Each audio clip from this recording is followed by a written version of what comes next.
Tingnan ninyo to guys, last week, hindi pa to verified. So ngayon guys is na-verified ko na. Simula nung naging legit verifier tayo, dun mismo sa Sidra.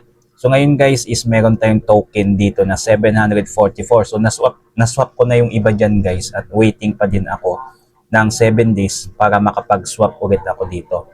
So sa mga nagtatanong, mabe-verify pa ba yung account natin sa Sidra via online o yung sila mismo ang magbe-verify yung taga Sidra. So hindi na po yun mabe-verify guys. Kumbaga wala nang saysay yung paghihintay natin. Kasi ang verification na ngayon ay via walk-in or via branch. So dito guys, available tayo guys. So eto, so paano nga ba mag-swap dito? So kapag na-verify na kayo guys, pwede na kayo makapag-swap dito ng yung namina natin na ST. So, Sidra token, then SDA, yan. So, mai-swap na natin yan. So, pag pupunta kayo ng swap, punta kayo dito sa wallet ninyo, yan. So, may makikita kayo ditong dalawang swap.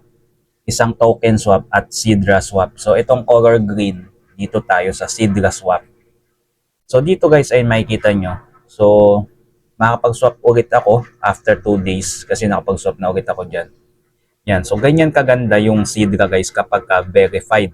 Dahil kapag mina ka ng mina, ay pwede nyo yung ibenta. So, ngayon guys, ang presyo ngayon ng Sidra ay nasa 1.8 at 2 pesos. Yan. So, nagre-range siya ng 1.8 hanggang 2 pesos per Sidra. So, sayang din yan guys. Mina, free lang naman to. So, ang kailangan lang natin gawin is mag-verify. Yun nga lang, may bayad yun. So, 130 na Sidra at 500 pesos. Ang importante doon guys ay ma-verify yung inyong account at makapag-mina kayo ng forever. So yan guys, so sa mga gusto magpa-verify, ayan, so ito yung ating tarpaulin. So isa tayo sa mga legit na verifier. So location natin is Commonwealth, Quezon City, ayan. So punta na kayo dito guys or PM nyo ako.